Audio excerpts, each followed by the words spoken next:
Orang-orang yang benar salatnya, maka Allah akan menjamin kebahagiaan dan kesuksesan hidup dunia akhiratnya. Bahagia dan sukses. Dalam bahasa Arab disebut dengan falahun. Falah. Yang kelima ini saking diharapkannya, maka diingatkan kepada kita 5 kali dalam sehari, diperdengarkan di telinga kita. Bahkan dalam panggilan akan salat. Setelah hayya 'alas shalah, ayo salat. Anda bertanya, kenapa mesti salat? Kata Allah, hayya 'alal falah. Aku enggak butuh dengan salatmu. Engkau tidak sujud pun tidak akan mengurangi kedudukanku sebagai Tuhan. Tapi kamu yang butuh denganku. Falah, aku berikan kebahagiaan dan kesuksesan dunia akhirat. Falah. Kalau itu sudah Anda raih, maka berubah kalimatnya dari falah jadi aflah namanya. Aflah. Sesuatu yang sudah dipegang kuat dan tidak ingin dilepaskan. Genggam. Maka Allah kemudian berikan keterangan mengenai yang kelima ini di surah ke-23 ayat 1 dan 2. Qad aflahal mu'minun. Aflah al-mu'minun. Sungguh orang beriman itu kalau benar imannya, dia akan menggenggam kebahagiaan dan kesuksesan. Apa amalan pertamanya saat di dunia? Ayat 2-nya. Alladzina hum fi salatihim khashi'un. Yaitu orang-orang yang khusyuk dalam salatnya. Nah, 5 ini saya bermohon kepada Allah Subhanahu wa taala agar kita semua bisa mengevaluasi dalam setiap kehidupan. Jika ini belum teraih, coba cek barangkali ada kualitas dan kuantitas salat yang belum sempurna. Kalau saya bicara kuantitas berarti bukan cuma sholat fardu, ada sunnahnya, ada tahajud, ada sholat duha, ada syuruk, ada mutlak, ada rawatib dan sebagainya. Anda permintaan tinggi, tapi sholatnya cuma yang standar, yang fardu. Jangankan Anda, orang lain pun sholat seperti Anda. Anak 5 tahun yang belum punya banyak kepentingan bisa ikut sholat 5 waktu. Anda sudah 50 tahun, kepentingan makin banyak, 5 waktu juga. Apa enggak malu di hadapan Allah sama sholat dengan anak kecil? Ya Allah, tolong berikan kepadaku ya Allah mobil. Ya Allah. Kamu ya, anak 5 tahun minta mobil-mobilan. Sama 5 waktu juga. Kamu mobil beneran pengen 5 waktu juga. Baik, kalau bicara kualitas, itu artinya 2. Bisa terkait dengan kekhusyuan, atau yang kedua, bisa terkait dengan pemaknaan. Pada yang khusyuk ini telah kita bahas bagaimana caranya khusyuk. Pada pemaknaan bisa kita sampaikan di pertemuan lalu bagaimana cara memahami setiap bacaan dan gerakan salat. Dari awal sampai berakhir. Hanya persoalannya ada orang-orang yang mengharapkan lebih dari apa yang telah tadi diutarakan, atau bahkan telah menunaikan yang tadi belum mendapatkan limpahan seperti yang diharapkan. Maka setelah itulah dihadirkan tuntunan dalam Al-Quran dan Sunnah, amalan pelengkap pasca salat. Ini yang telah kita uraikan di mukaddimah pertemuan lalu. Apa saja amalan-amalan itu? Jika Anda telah menunaikan salat seperti tadi, masih ingin lebih mendapatkan dari apa yang tadi disebutkan, maka apa amalan-amalan yang harus dilakukan pasca salat? Kita telah turunkan di pertemuan lalu, ada setidaknya 6 sampai dengan 7 amalan yang telah kita rinci dari ayat-ayat Al-Quran dan hadis-hadis Nabi SAW. Hari ini kita akan coba urutkan rincian itu, kemudian kita perdalam maknanya. Jangan-jangan selama ini Anda melakukan amalan itu tapi tidak tahu esensinya. Apa sesungguhnya fungsi amalan itu? Baik, insya Allah seperti saya telah sampaikan, kami telah coba buatkan. Tadi pagi coba saya luangkan untuk menuliskan secara berurut amalan yang dimaksud. Ini telah kami buatkan. Nanti saya coba rapikan dulu sejenak. Ya, setelah itu kemudian nanti coba kami berikan kopiannya atau kami upload di akhir media supaya nanti setiap Anda bisa mendownload dengan lebih mudah. Ya, kalau sudah di-download barangkali kan ke handphone sudah ada, ya. Jadi bisa dibuka setiap saat daripada main TikTok yang tidak ada manfaatnya. Baik.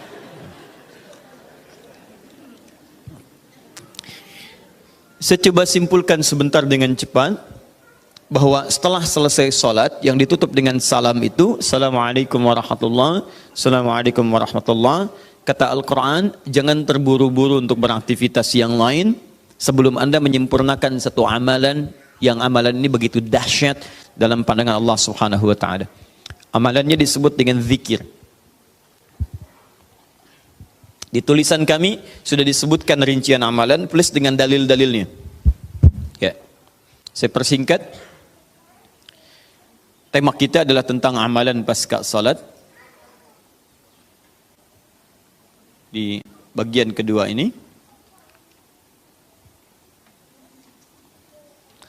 Baik, ini tema kita. Kemudian amalan besarnya adalah zikir.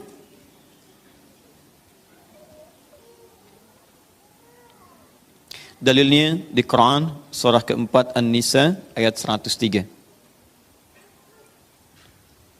Ini tema besar kita. فَإِذَا قَضَيْتُمُ الصَّلَاةَ فَاذْكُرُوا اللَّهَ. Fokus.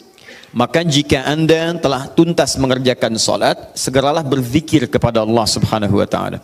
Ingat, amalan pasca salat yang diutamakan apa? Zikir.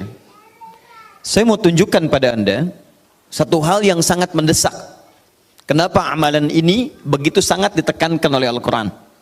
Bahkan saking ditekankannya, kata Allah, perhatikan kalimatnya, qiyaman, baik itu sambil berdiri, wa qu'udan, ataupun Anda punya kesempatan lebih lenggang duduk, wa 'ala junubikum, atau bahkan dalam keadaan Anda sedang payah pun untuk duduk atau bahkan berdiri, boleh sambil berbaring.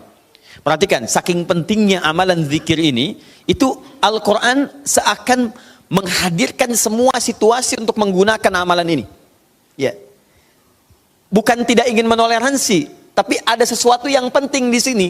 Saking pentingnya seakan-akan kalau dalam bahasa yang lain, tolong jangan tinggalkan ini. Ya, kalau Anda memang buru-buru, harus langsung bangkit pasca sholat. Ada yang bahkan setelah salam subuh, Assalamualaikum, Assalamualaikum, saya harus kejar ke tempat pekerjaan, langsung mau berangkat. Nah, terburu-burunya Anda untuk mengejar pekerjaan itu tidak menghalangi Anda untuk berpikir. Kalau bisa sambil jalan pun zikir aja, ayo lakukan, kerjakan amalannya.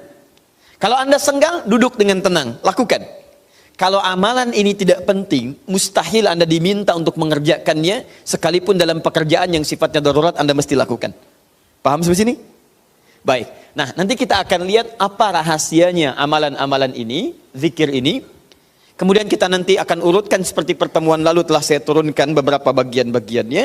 Nanti kita akan gali apa esensi dan rahasia di balik kalimat-kalimat zikir yang kita sampaikan itu. Baik, saya percepat. Zikir seperti pertemuan lalu adalah setiap aktivitas yang mampu mengingatkan dan mendekatkan kita dengan Allah Subhanahu wa taala. Jadi ada dua nih. Satu ingat, kedua dekat. Awas, ini selalu menyatu, terkait berkelindan, tidak akan pernah berpisah. Di orang yang ingat Allah pasti memiliki kedekatan dengan Allah. Jelas ya? Baik, jadi kalau cuma ingat tidak membuat dia dekat, ini bermasalah. Ketika seseorang ingat pada Allah, hubungannya menjadi dekat dengan Allah. Ketika menjadi dekat, maka dia akan dipelihara oleh Allah Subhanahu wa taala. Dipelihara dari maksiat dan segala yang menyulitkan dia dalam kehidupannya. Makanya mustahil ada orang berzikir tapi berbuat maksiat kepada Allah. Apa nih? Mereknya Akhir TV. Jangan, itu bir. Oh, pakai bismillah dulu lah, mungkin berkurang dosanya dikit. Enggak bisa. Jadi tidak akan bersanding taat dengan maksiat. Anda ingat Allah, mustahil berbuat maksiat. Ya, maaf, seorang karyawan yang ingat Allah tidak akan bermaksiat dalam pekerjaannya. Seorang ibu istri yang ingat Allah tidak akan bermaksiat dalam rumah tangganya. Seorang anak yang ingat Allah tidak akan pernah bermaksiat dalam kehidupannya. Maka dari itu, nanti kita akan lihat puncak zikir, apakah hanya dalam pasca sholat saja atau dalam aktivitas yang lainnya. Maka yang pertama, ini akan membantu mengingatkan dia kepada Allah. Yang kedua, membuat hubungannya dekat dengan Allah Subhanahu wa taala. Nah, amalan ini ada setidaknya 6-7 amalan. Hari ini saya janjikan untuk mengurutkan amalan-amalan ini. Ya, saya ingin tes dulu apakah Bapak Ibu masih ingat atau tidak. Satu apa? Istighfar. Istighfar. Saya tuliskan satu, istighfar. Apa dalilnya? Cepat saja, kalau tidak tahu katakan apa? Allahu a'lam. Baik, masih ingat? Saya sebutkan kemarin hadis Nabi di riwayat Muslim hadis 591. Masih ingat? Baik, ini ada istighfar. Baik, yang kedua apa? Allahu a'lam. Enggak ada, Bu, Allahu a'lam. Baik. Assalamualaikum warahmatullahi wabarakatuh. Assalamualaikum warahmatullahi wabarakatuh. Astagfirullah, astagfirullah, astagfirullah. Allahu a'lam, Allahu a'lam. Enggak ada. Baik. Baik, kita lihat ini istighfar atau masuk kepada kalimat thayyibah. Dalilnya Quran surah keempat ayat 103, kan? Kemudian yang kedua, bisa juga bacaan Al-Quran. Bacaan Al-Quran. Baik, Quran surah ke-15, dalilnya ayat ke-9. Ya inna nahnu nazzalna dzikra. Kami telah turunkan Al-Quran sebagai zikir. Jadi kalau Anda baca Al-Quran, itu Anda sedang berzikir. Kemudian bisa juga hafalan Al-Quran. Anda menghafal misalnya.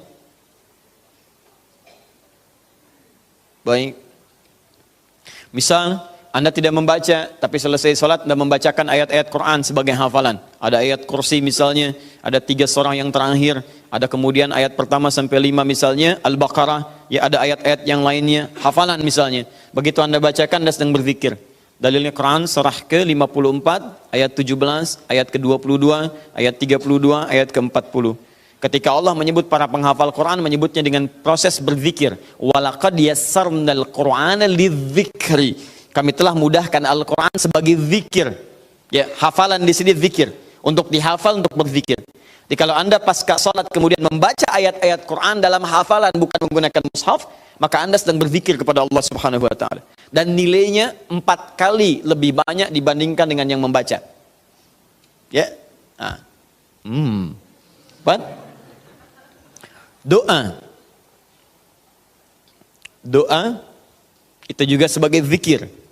Ya, Quran surah ke-7 misal dalilnya ayat 205. Wadhkur rabbaka fi nafsika tadarruan wa khifatan wa dunal jahdi minal qaul. Ketika Allah meminta kita berdoa, kalimat doanya dalam bahasa perintah menggunakan kata zikir. Wadhkur rabbaka. Ayo minta, berdoa, sebut zikir kepada Rabbmu dalam dirimu dengan perasaan penuh harap, penuh ketawaduan. Minta kepada Allah. Jadi ketika Anda diminta untuk memohon berdoa kepada Allah, kalimat doa itu menggunakan zikir. Jadi ketika Anda sedang berdoa, Anda sedang berzikir. Bukankah saat berdoa Anda ingat kepada Allah? Bukankah saat berdoa keadaan Anda menjadi lebih dekat dengan Allah? Nanti kita akan lihat doa apa yang biasa dibaca Nabi pasca sholat dan seperti apa cara memohonnya. Ada rahasianya. Anda tidak menggunakan ini sangat disayangkan. Anda kehilangan momentum, dipercepat untuk memudahkan seluruh proses kehidupan Anda. 5, masih ingat? Salat. Nanti ada lagi amalan. Pasca salat ada salat. Di begitu selesai assalamualaikum, assalamualaikum, kapan kemudian ini kita mesti tunaikan salat yang ini? Dan ada rahasianya juga. Bahkan salat yang ini boleh jadi akan memberikan syafaat dengan izin Allah kepada hamba-hamba yang dirasakan kurang amalnya. Karena ketika amalan-amalan fardu tidak bisa menolong Anda dari proyek akhirat yang telah Anda cita-citakan untuk masuk surga itu, maka yang akan dicari pertama kali diantaranya adalah amalan yang ini. Maka Anda ketinggalan dari itu yang bisa membuat situasi tegang saat di akhirat. Hati-hati, Anda ketinggalan handphone, perasaan luar biasa sedihnya. Balik lagi ke Andur, dicari-cari lewat CCTV. Tapi Anda ketinggalan yang sunnah, kenapa tidak Anda buru kemudian? Tadi nggak sholat sunnah, besok lagi, Masya Allah. Belum tentu besok dia hidup. Dalilnya Quran surah ke-20 ayat ke-14. Ya, innani anallahu la ilaha illa ana fa'budni wa aqimis salata lidzikri. Saya Allah, tidak ada Tuhan yang layak disembah kecuali saya. Sembah saya. Bagaimana cara nyembahnya? Tunaikan salat sebagai zikir kepada saya. 6. Memperbanyak menyebut Allah, menyebut nama Allah atau juga dengan al-asmaul husna. Al-Asma'ul Husna. Dalilnya Quran surah kedua Al-Baqarah ayat 152. Fadhkuruni adzkurkum. Ayo cepat sebut nama saya, maka aku pun akan mengingatmu. Aku menyebutmu. Di orang yang selalu ingat Allah, nanti Allah akan ingat pada dia. Nanti saya kasih tahu rahasia yang paling besar. Bahkan ada orang yang saat membutuhkan ya, dalam persoalan kehidupan kepada Allah, sebelum dia minta, karena Allah telah mengingatnya, Allah ringankan aktivitas kehidupan dunianya. Dia bukan nggak punya masalah, jadi kayaknya nggak kelihatan punya masalah, cuman setiap akan mengalami masalah, diringankan oleh Allah sehingga seakan-akan nggak punya masalah. Nanti ini yang akan sangat menentukan bagian yang ke-6 ini, apakah hidup kita akan semakin mudah atau mendapati kesulitan yang berliku. Sebut nama Allah. Ya, bagaimana cara menyebutnya? Bisa disebut nama Allah langsung, bisa disebut dengan Asmaul Husna. Di mana dalilnya? Quran surah ke-17 nanti dari ayat 110 sampai 111-nya. Di ayat 111 tegas dikatakan Qulidullaha. Ayo sebut Allah, panggil, katakan Allah. Awidur Rahman atau Ar-Rahman, ayyamma tad'u falahul asmaul husna. Maka kapanpun Anda bisa memanggilnya, memintanya, Anda boleh memanggil dengan nama yang terbaik sesuai dengan kebutuhan Anda. Nanti saya kisahkan, ada orang baru selesai sholat, kemudian menyebut nama ini, dan satu di antara nama yang paling luar biasa, ketika dia selesai kata Nabi, dari mana kamu tahu menyebut dengan nama itu? Tahukah engkau jika engkau melakukannya, maka engkau telah memanggil Allah yang dengan panggilan itu jika meminta akan segera diberikan, jika berdoa akan segera dikabulkan. Rahasianya luar biasa. Nanti kalau sudah tiba waktunya. Hadisnya sahih. Ya. Saking sahihnya ini ditempatkan oleh Sayyid Qutb di dalam satu kitabnya Al-Aqaid Al-Islamiyah, padahal kitabnya tentang akidah. Ketika membahas tentang asma wa sifat, nama-nama Allah Subhanahu wa taala, hadis ini dimasukkan, padahal hadis ini amalan tentang amalan pasca salat. Ketujuh, bagian terakhir. Ini adalah indikator yang paling penting, yang terakhir ini sampai saya pisahkan tersendiri dalam aktivitas harian. Zikir paripurna. Ini yang zikir paripurna. Makanya saya kasih garis. Ini amalan pasca salat disebut dengan zikir, bukan amalan biasa, tapi semua amalan ini akan dibawa kepada seluruh aktivitas hariannya. Bukankah pasca salat ada yang jalan, pasca salat ada yang kerja, pasca salat ada yang makan, pasca salat bahkan ada yang masak, pasca salat ada yang bicara? Maka orang yang pasca salat zikirnya itu benar latihan zikirnya, maka makannya adalah makan dengan berzikir kepada Allah, bicaranya zikir kepada Allah, jalannya zikir kepada Allah Subhanahu wa taala. Nanti saya turunkan ayat-ayatnya bagaimana orang berjalan sambil zikir, bagaimana orang kemudian makan zikir, bagaimana orang bicara zikir. Jangan-jangan selama ini kita hidup 24 jam tapi aktivitas kita tidak dalam rangka zikir kepada Allah Subhanahu wa taala. Nah, dalilnya Quran surah ketiga Ali Imran ayat 190 sampai 191. Inna fi khalqis samawati wal ardi wa ikhtilafil laili wan nahari la ayatin liulil. Siapa ulul albab itu? Ayat selanjutnya, alladzina yadhkurunallaha. Mereka itu orang-orang yang senantiasa zikir pada Allah Subhanahu wa taala. Qiyaman, dalam keadaan dia berdiri, wa qu'udan, ataupun dia duduk, wa 'ala junubihim, atau bahkan sedang tidurnya. Tidurnya disebut sebagai zikir, berdirinya disebut sebagai zikir, duduknya disebut sebagai zikir. Dan ahli zikir ini adalah orang-orang yang akan dimuliakan bahkan oleh Allah ketika kembali ke akhirat nanti, dan dipuji-puji oleh Allah Subhanahu wa taala. Baik. Tidak cukup dengan amin. Kita mulai dulu pembahasannya. Baik, dari semua ini, bagaimana kita mengurutkan amalan ini pasca salat, itu yang coba kita mulai dalam kesempatan kali ini. Bapak dan Ibu, teman-teman sekalian, sesungguhnya tidak ada urutan spesifik tentang khususnya 6 amalan yang telah kami sebutkan di awal. 1 sampai 6. Mulai istighfar sampai dengan memperbanyak menyebut nama Allah atau al-asma'ul husna. Hadisnya bertebaran, tidak ada urutan spesifik, tapi ada di antaranya yang sering diamalkan oleh Nabi. Ini yang agak sering dimulai dari ini, dari ini, dari ini, dari ini. Anda memulai dari sisi manapun tidak ada masalah. Tapi kalau memulai dari yang ini, nampaknya dipandang oleh para ulama itu yang paling utama. Jelas ya? Misal pasca salat Anda ingin langsung menyebut nama Allah misalnya, ya Allah, ya Rahman, ya Allah, ya Al-Fattah, ya Allah, ya Al-Malik, boleh. Anda pasca salat ingin langsung ngaji, boleh. Anda pasca salat misalnya ingin melakukan amalan yang lain, doa, boleh. Tapi di antara sekian yang terurut ini, mana yang sering dikerjakan Nabi, dan itu barangkali pengantar yang paling utama. Jelas sampai sini? Belum saya terangkan yang paling jelas ya? Belum. Kalau sudah jelas ya sudah, saya pulang. Ya. Kenapa hari ini? Baik, istighfar ya, istighfar. Ya, karena itu kita mulai dengan istighfar. Astagfirullahaladzim. Astagfirullah, hari ini masih ngapus juga, astagfirullah. Ya Allah. Ya sudahlah. Baik, 1 urutan pertama disebutkan dalam hadis riwayat Muslim nomor hadis 591. Ini amalan pertama, dalilnya di hadis Muslim nomor hadis 591. Adalah Rasulullah sallallahu alaihi wasallam bima makna, begitu selesai beliau menunaikan salatnya, kemudian beliau beristighfar kepada Allah Subhanahu wa taala. Perhatikan kalimatnya, astaghfirullah, astaghfirullah, astaghfirullah. Ini yang paling pendek. Awas, hati-hati kalau membaca memahami hadis, mesti sempurna membaca dan memahaminya. Jangan baca satu hadis langsung disimpulkan. Ingat, para ulama itu adalah dokternya. Para periwayat itu adalah apotekernya atau bagian obatnya. Kalau Anda ingin tahu cara meramu obat, maka datang kepada dokter.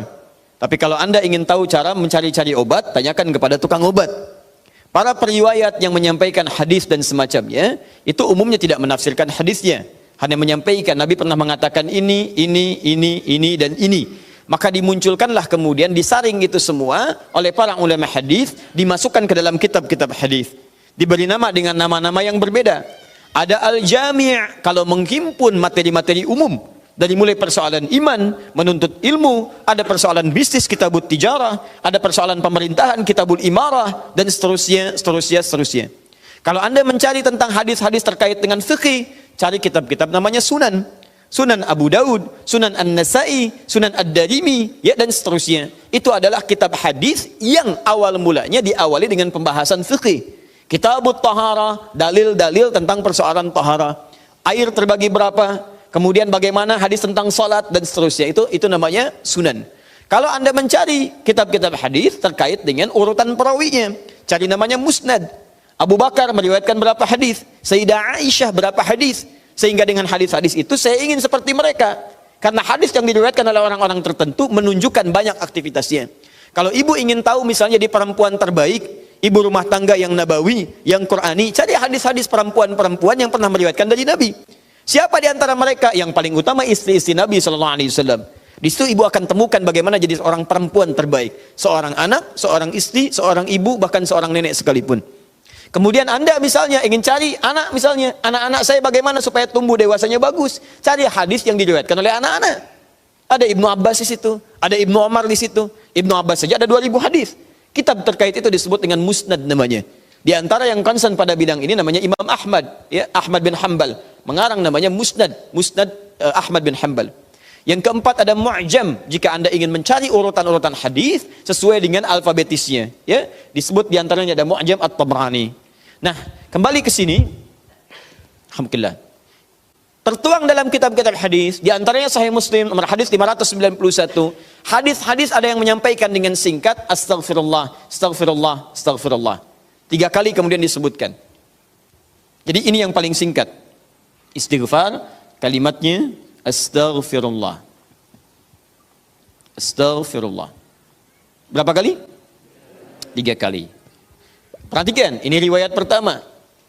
Kalau Anda menggunakan yang ini, boleh. Tapi cara memahaminya, ini yang paling singkat, paling pendek. Jadi kalau sedang buru-buru misalnya, ya, Anda ingin buru-buru setelah selesai itu sambil jalan misalnya, ingin dipercepat bacaannya, silahkan pilih yang ini yang singkat. Astaghfirullah, astaghfirullah, astaghfirullah. Paham? Kalau agak senggang, silahkan tambahkan dengan lebih luas. Astaghfirullahalazim, astaghfirullahalazim, astaghfirullahalazim. Lebih senggang lagi, astaghfirullahalazim, alladzi la ilaha illa huwal hayyul qayyum wa atubu ilaih. Astaghfirullahalazim, alladzi la ilaha illa huwal hayyul qayyum wa atubu ilaih. Paham? Baik, jadi kalau Anda menemukan riwayat yang ini diulang sampai 3 kali, ini yang dimaksud riwayat yang paling standar. Jelas ya? Standar. Ini standarnya, ucapkan ini astagfirullah, astagfirullah, astagfirullah 3 kali. Ini amalan pertama. Tahan, hadisnya belum selesai. Jadi kalau selesai salat, assalamualaikum warahmatullah, assalamualaikum warahmatullah, duduk sebentar, tahan dulu. Apa yang diucapkan? Astagfirullah, astagfirullah, astagfirullah. Selesai? Baik. Tahan. Lihat baik-baik, perhatikan sini. Ini disebut amalan apa tadi?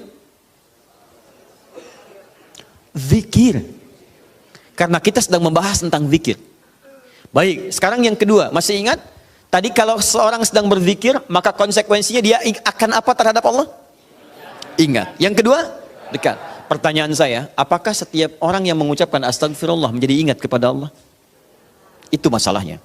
Banyak orang pasca sholat mengatakan astagfirullah, tapi kalimat itu tidak mengingatkan dia dengan Allah. Itu masalah utamanya. Assalamualaikum warahmatullahi wabarakatuh. Assalamualaikum warahmatullahi wabarakatuh. Astagfirullah. Astagfirullah. Astagfirullah. Halo? Gimana? Anda salam langsung ngecek status. Lisan Anda astagfirullah, tapi tangan Anda megang handphone. Pikiran Anda melihat status. Sebagian orang bahkan merespon urusan dunia. Bagaimana istighfar bisa berkorelasi dengan itu semua? Itu masalah utamanya.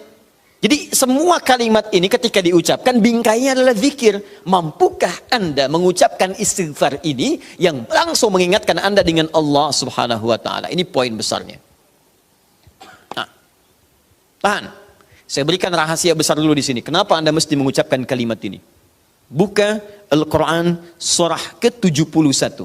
Surah apa itu? Surah apa? Nuh. Bukan Al-Ma'arij. Al-Ma'arij 70. Ayat 10. Kalau mau dari ayat 9-nya sampai dengan 13. Kemudian saya kotaki ayat 10-nya. Nih, 10-nya saya kotaki di sini. Ini yang pentingnya. Awas. Nabi Nuh alaihi salam berdakwah kepada umatnya. Berapa tahun?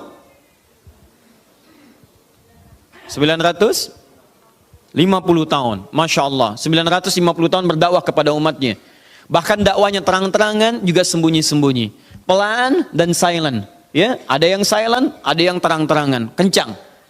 Ayat 9-nya, "Tsumma 'alantu lahum wa asrartu lahum israra." Aku berdakwah kepada mereka kadang terang-terangan, dengan kencang, sampaikan dengan terang. Tapi kadang juga aku sampaikan dengan pelan, dengan silent. Ada orang-orang yang memang secara pelan aku sampaikan halus, sesuai dengan tipikalnya. Ada yang langsung aku sampaikan keterangannya dengan seterang-terangnya.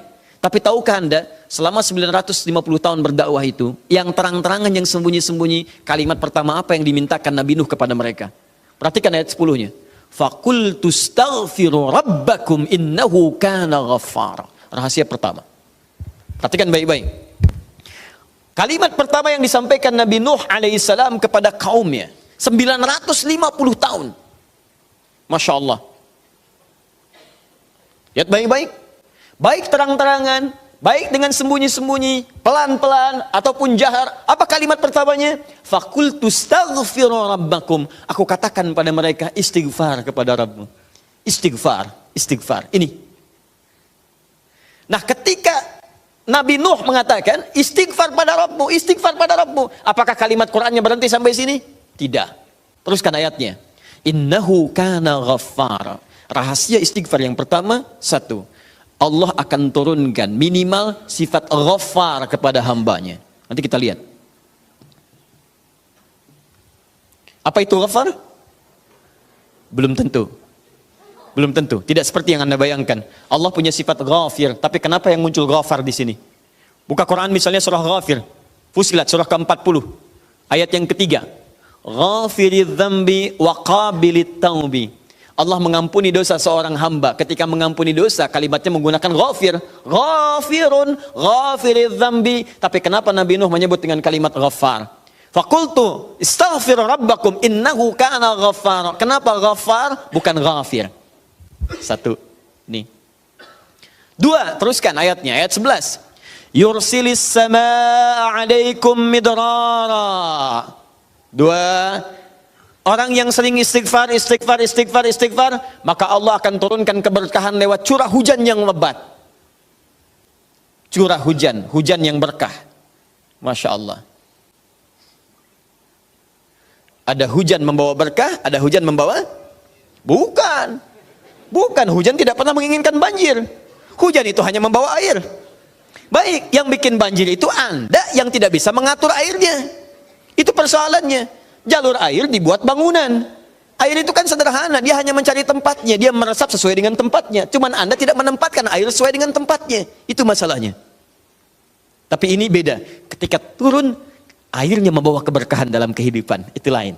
Itu lain. Nanti saya berikan rahasia setelah ini. 3. Teruskan. Wa yumdidkum bi amwalin wa banina. Masya Allah. Ya istighfar. Ketika kamu istighfarnya benar kepada Allah, wa yumdidkum bi amwalin, maka Allah akan melimpah ruahkan harta benda Anda. Ya. Meluaskan harta. Banyak. Amwal bukan mal. Wa banina, bahkan keturunan. Teruskan. 1, 2, 3, 4 keturunan. Allahu Akbar. Lihat faedah istighfar. 5. Wa yaj'al lakum jannatin. Dan Allah akan limpahkan kepadamu kebun-kebun yang indah. Awas jangan dilihat kebunnya. Karena kalau Anda lihat orang-orang Arab pada saat itu, mereka emas sudah banyak, Bu. Emas banyak, walaupun masih banyak di Indonesia. Ada Mas Asep, Mas Johar, Mas Sodia. Ya, tapi wujudnya beda, ya, wujudnya beda. Di sana emas banyak, perak banyak, bangunan megah. Tapi yang mereka belum dapatkan itu adalah kenikmatan pemandangan yang elok. Kebun-kebun, ya, isinya ada anggur, bawahnya kemudian ada sungai-sungai. Karena itu orang yang paling kaya di masa-masa dulu, di kalangan-kalangan Arab adalah orang yang memiliki kebun-kebun yang indah. Kalau cuma emas yang lain punya. Abu Jahal tuh nggak bangga dengan emasnya. Ya, Abu Lahab tidak bangga dengan emasnya. Apa yang mereka banggakan adalah kedudukan dalam kehidupan dan harta-harta yang seperti yang digambarkan. Tapi semua itu tidak mampu menjadikan mereka sebagai hamba di hadapan Allah Subhanahu wa taala. Poin yang paling besar, kalau disebutkan jannat dalam arti kebun-kebun dalam urusan dunia, itu maksudnya kenyamanan hidup. 5. Kenyamanan atau kemapanan hidup.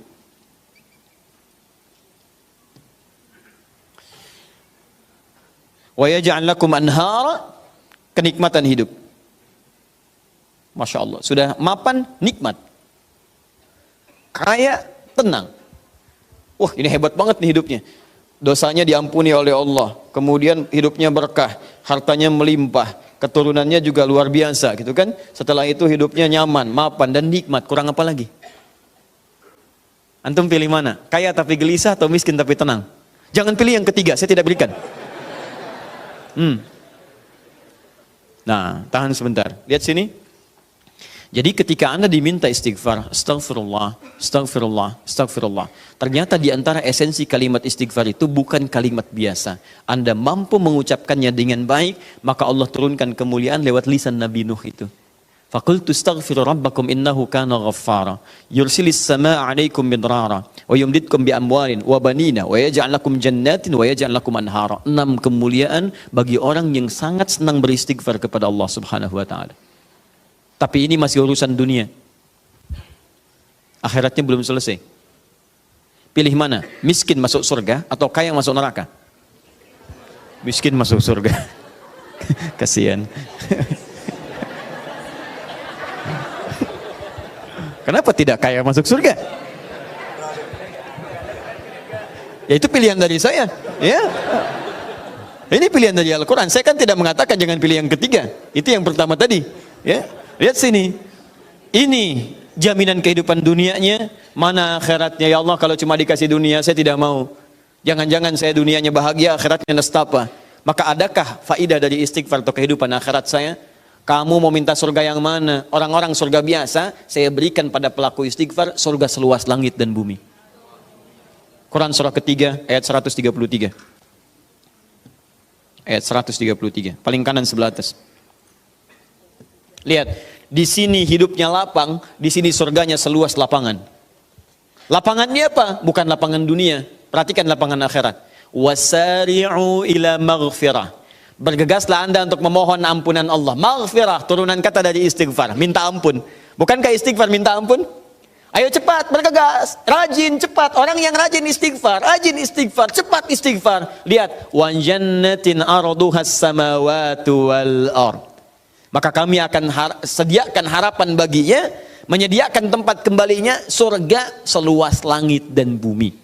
Dan digolongkan ahli istighfar sebagai orang-orang yang takwa. Uiddat lil muttaqin, kami siapkan untuk orang takwa. Siapa orang takwa dimaksud? Awal ayatnya wasari'u ila maghfirah. Surga seluas langit dan bumi. Masya Allah. Silakan kalau mau koprol, berhenti di mana tuh? Ya.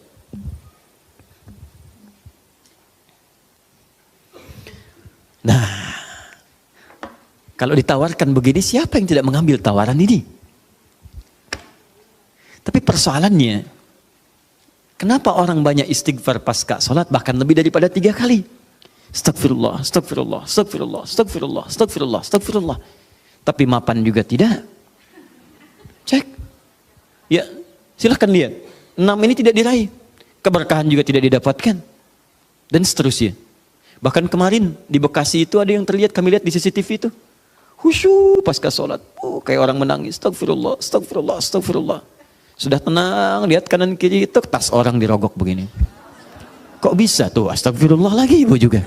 Ya. Apa yang salah? Ya, sekarang mari kita lihat bagaimana beristighfar seperti ini untuk mendapatkan kemuliaan-kemuliaan ini dan bagaimana cara istighfar dengan berzikir pada Allah Subhanahu wa taala. Saya boleh hapus? Apa ya? Sini dulu. Ya. Astagfirullahaladzim. Nanti ya setelah ini ya. Baik. Setelah ini insyaallah, insyaallah. Nih Mas ya, saya kasih sekalian ya. Baik. Tahan sebentar, perhatikan baik-baik. Bapak Ibu sekalian, saya akan mulai masuk kepada esensi ini dengan menyampaikan bagaimana cara berzikir dengan kalimat istighfar.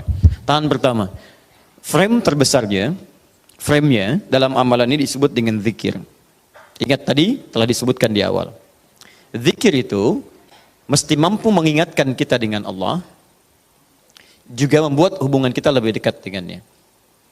Nah, sekarang fokus.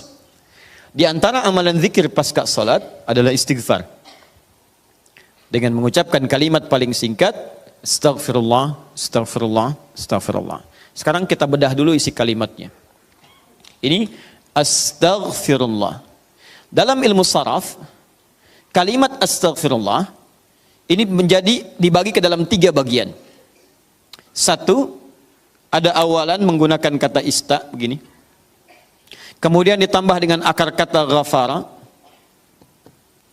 Kemudian ditambah terakhir objek harapannya kepada Allah Subhanahu wa taala. Nah, sekarang fokus baik-baik. Ista dalam ilmu saraf itu fungsinya untuk menunjukkan salah satunya, menunjukkan pada permohonan. Meminta sesuatu.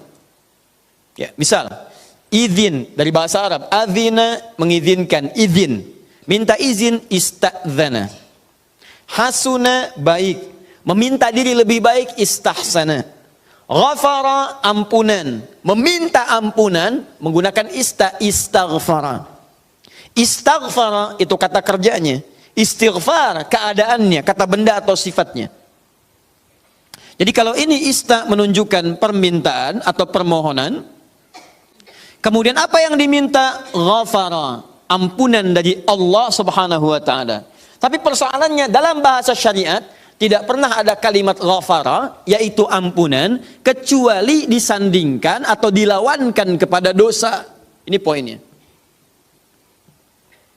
Jadi kalau Anda minta ampunan, Anda harus merasakan apa yang mau diampuni. Dia orang itu mustahil minta ampun kalau tidak ada yang mau diampuni. Paham? Ada seorang ngambil barang, tiba-tiba dipukulin orang lain, mengatakan ampun, ampun, ampun. Kenapa minta ampun? Untuk dihentikan pukulannya. Kenapa dipukul? Karena pernah berbuat salah. Bahasa singkatnya, jika Anda memohon ghufran kepada Allah, ampunan kepada Allah, itu artinya Anda telah berbuat kesalahan atau dosa dalam kehidupan. Jelas?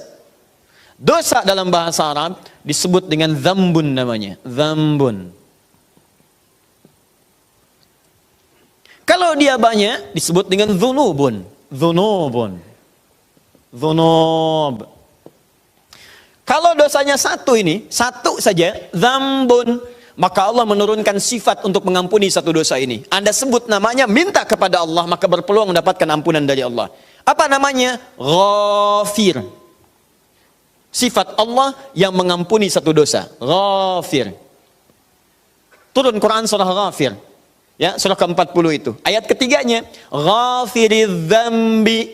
Kata ghafir dipasangkan dengan dzambun. Ghafiriz dzambi wa qabilit taubi.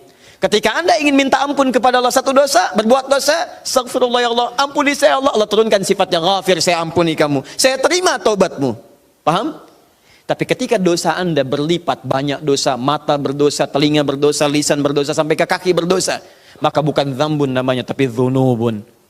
Sifat Allah yang mengampuni aneka dosa dan tidak membiarkan hambanya larut dalam dosa, maka turunlah kemudian yang kedua disebut dengan Ghaffar namanya. Ghaffarun. Maka istighfar ketika Anda mohonkan kepada Allah, dahsyatnya bukan menurunkan sifat yang pertama Ghafir, tapi menurunkan sifat yang kedua Ghaffarun. Pertanyaan saya, siapa yang dosanya cuma 1 sampai hari ini? Boleh angkat tangan? Ayo, saya pulang. Anda lebih layak kalau cuma 1 dosa, lebih layak memberikan tausiah dibanding Adi Hidayat yang banyak dosa. Siapa yang sampai hari ini banyak dosanya? Tidak perlu angkat tangan, saya tahu. Baik.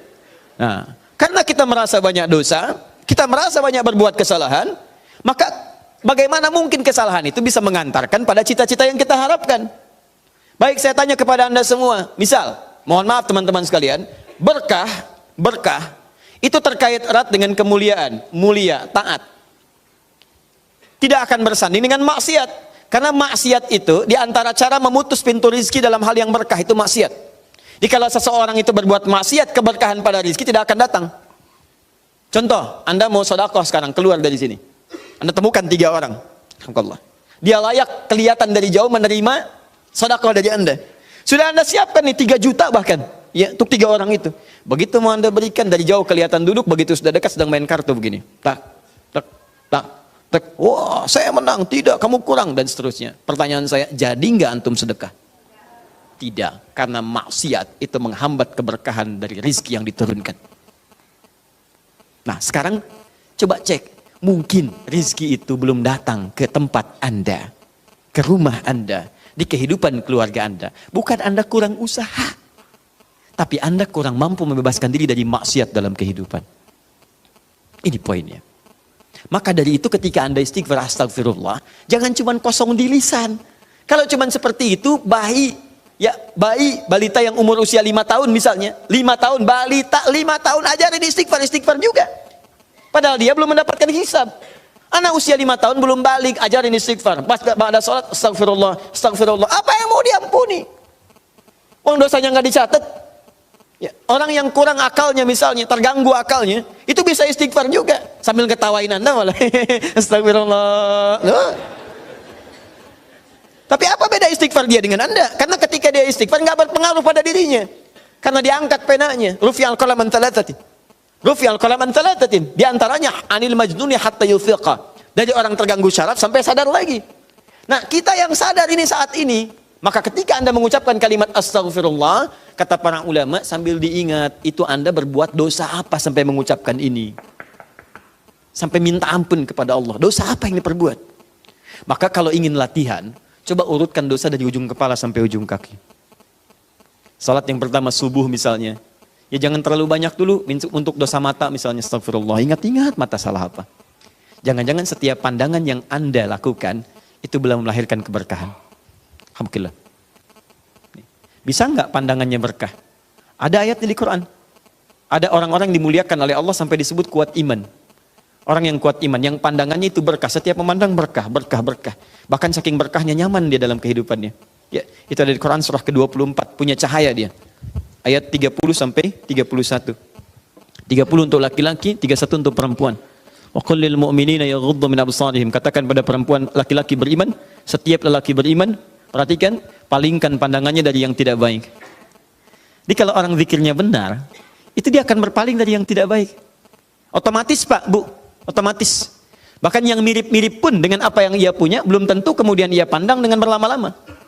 Ya, misal sendal nih, pulang dari sini, melihat sendal, Anda lupa dengan sendal Anda. Begitu Anda lupa, lihat sendal yang mirip dengan sendal Anda, itu nggak akan langsung ditunjuk. Kayaknya yang itu tuh Pak, yang itu Pak. Mana ini? Iya betul. Sebentar Pak, sebentar saya pastikan dulu. Barangkali bukan punya saya. Oh memang bukan punya saya Pak yang ini. Terus punya Bapak yang mana? Oh, saya baru ingat kesini nggak pakai sendal Pak. Ya. Jadi teman-teman sekalian itu pandangan. Coba berapa kali dalam sehari memandang yang tidak benar? TV, handphone, gambar-gambar, itu kan?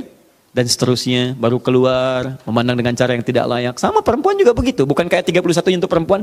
Wa qul lil mu'minati yaghdudna min absarihinna. Katakan pada perempuan-perempuan yang beriman. Awas hati-hati, perempuan-perempuan yang beriman. Artinya kalau pandangan nggak dijaga, menunjukkan imannya lemah. Ya, berapa kali ibu banyak memandang hal-hal yang tidak benar. Ya, berapa kali pandangannya melahirkan nafsu. Pandangan di mall dibawa sampai ke rumah. Ya, Papa tahu nggak tadi tuh ada tas bagus banget tuh, pandangan di mall. Dibawa ke rumah. Baik, gak apa-apa mah, itu bagus. Tapi tas yang sekarang mengantarkan mamah ke surga insya Allah. Baik. Tapi kan Pak, kalau bawa tas itu ke surga lebih bagus lagi. Pokoknya ada aja lah. Udah. Dah sini. Nah, jadi ketika Anda istighfar sambil diingat dosanya. Astagfirullah, astagfirullah, mata. Terus masuk ke lisan, astagfirullah ya Allah. Mungkin dengan lisan ini, maaf orang tua saya pernah menangis. Dengan lisan ini pasangan saya pernah bersedih. Dengan lisan ini tetangga saya pernah kabur dari saya. Dengan lisan ini anak saya pernah menjerit. Dengan lisan ini ya Allah barangkali itu yang menghambat keberkahan dalam kehidupan saya. Astagfirullah, astagfirullah, astagfirullah. Setelah itu dosa Anda, setelah tuntas sampai dengan ujung kaki, dosa Anda pada orang tua. Suami kepada istri. Istri kepada suami. Bagaimana kadang-kadang tidak baik dalam kehidupan rumah tangga. Kepada anak-anak, kepada tetangga. Barangkali, mohon maaf, hal-hal itu yang menghambat pintu kemuliaan dalam bahkan urusan dunia ini yang belum turun. Nah kalau sudah semua sekat dibuka, semua akan turun. Masih ingat tadi? Lihat di Quran surah 3 ayat 133. Teman-teman masih ingat tidak? Surga yang ahli istighfar ini disediakan untuk orang apa? Takwa kan? Jadi kalimat takwa ketika disebutkan di ayat ini, uiddat lil muttaqin, disediakan bagi orang takwa. Bukankah dimulai awal dengan istighfar? Sekarang saya tunjukkan kepada Anda, kita buat persamaan. Lihat sini, kita buat persamaan. Istighfar adalah sama dengan amalan ahli takwa. Takwa bisa mengantarkan ke surga. Tapi Anda jangan lupakan bahwa takwa pun membuka semua pintu keberkahan urusan dunia dari langit dan bumi. Takwa persamaannya berkah langit dan bumi. Dari mana mendapatkan persamaan ini? Di Quran surah ke-7, teman-teman sekalian, ayat 96. Walau anna ahlal qura amanu wattaqau la fatahna 'alaihim barakatin minas sama'i wal ardh. Kalaulah kemudian ada orang-orang beriman, ahli takwa, bertakwa kepada Allah, bahkan satu komplek bertakwa, satu kampung bertakwa, kami buka semua pintu keberkahan di langit dan di bumi. Semua pintu keberkahan. Jadi kalau Allah sudah buka dari manapun dan dimanapun Anda beraktivitas, akan mudah dan nyaman Anda beraktivitas. Di rumah pintu berkah dibuka, nyaman. Di kantor dibuka, nyaman. Di kehidupan sosial dibuka, nyaman. Jadi kalau orang rajin istighfar, astagfirullah, astagfirullah, astagfirullah, maka Masya Allah, dahsyat sekali hasilnya. Jelas? Halo? Jadi caranya yang pertama, awas ini, kalimat ghafar, rinci dulu.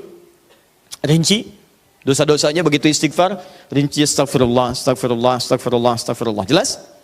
Baik, kalau sudah nyaman dengan ini, perhatikan baik-baik. Ini ada turunan-turunannya di sini. Di antara turunannya tadi ada curah hujan yang lebat, ya. Nah, maka kalau misalnya di tempat Anda hujan sedang kering, ya, ada kekeringan, jarang turun hujan, coba dicek dulu. Barangkali hujan belum turun di tempat Anda, bukan karena curahnya aja yang belum datang. Barangkali curah maksiatnya kebanyakan. Ya, sehingga itu harus dibuka dulu, buka, lempar sehingga keberkahan turun. Maka amalan pertama kata para ulama yang dilakukan adalah coba satu kompleks, satu kampung istighfar dulu pada Allah. Istighfar, istighfar, istighfar, istighfar, lalu minta kepada Allah dengan kemuliaan, tunaikan salat istisqa, maka turun hujan pada saat itu. Ini poin ini. Demikian yang lainnya. Di satu, cara beristighfar dengan cara mengingat dosa kita di hadapan Allah Subhanahu wa ta'ala. Dua, tahan sebentar. Istighfar juga mampu menghadirkan cinta Allah Subhanahu wa ta'ala. Mampu menghadirkan cinta Allah Subhanahu wa ta'ala. Nanti begitu saya minta dihapus, ini akan dihapus, jadi nanti akan diteruskan pada beberapa yang lain. Sudah dipahami tadi? Jadi boleh dihapus ya? Baik. Jazakallah khair. Kalau tidak saya istighfar nanti. Ya. Dua, istighfar bisa menghadirkan cinta Allah Subhanahu wa ta'ala. Dalilnya Quran surah ketiga ayat 31.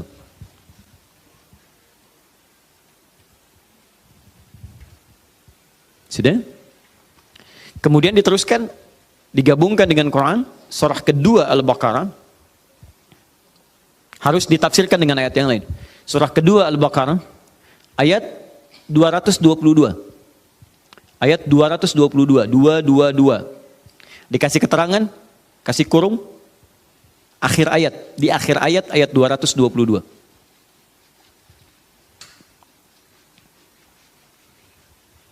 Dan satu lagi, Quran surah ke-40, ayat ketiga. Ghafir, ayat ketiga.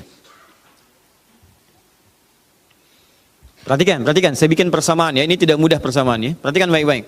Di Quran surah Ghafir, ayat yang ketiga, Allah mengatakan, lihat kalimatnya, ghafiriz dzambi, wa qabilit taubi.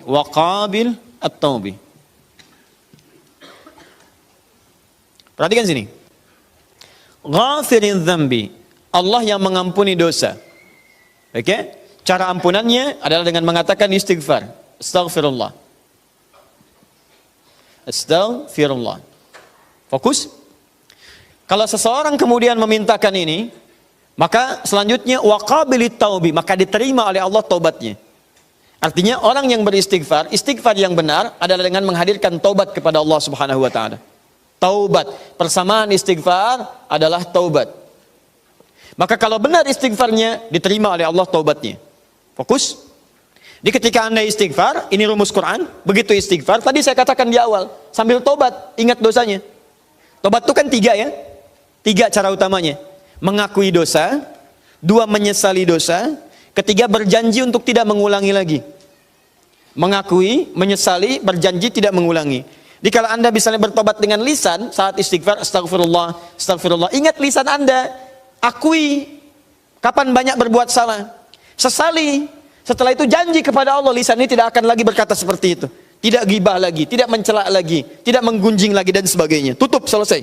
Episodenya berlalu, Anda kemudian ralat, Anda edit film Anda di akhirat nanti ketika ditampilkan dan ganti dengan aluran yang terbaik. Paham? Tutup. Ketika Anda melakukan itu yang disebut dengan taubat, maka Allah terima taubatnya. Istighfar yang tanpa taubat itu hanya akan jadi lip service saja. Di lisan. Astagfirullah. Tapi tidak ada pengakuan, penyesalan dan janji untuk merubah dengan lebih baik. Teruskan. Nah sekarang perhatikan. Ketika Allah menyebut istighfar dengan taubat, maka turunlah kemudian kaidah taubat.